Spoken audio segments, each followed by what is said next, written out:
أعوذ بالله من الشيطان الرجيم بسم الله الرحمن الرحيم وإن كنتم في ريب مما نزلنا على عبدنا فأتوا بسورة من مثله وادعوا شهداءكم من دون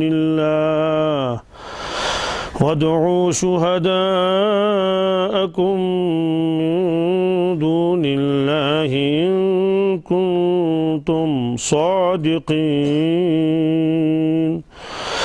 فإن لم تفعلوا ولن تفعلوا فاتقوا النار التي وقودها الناس والحجارة أعدت للكافرين صدق الله المولانا العظيم. یہ سورہ بقرہ کی 23ویں اور 24ویں آیت ہے.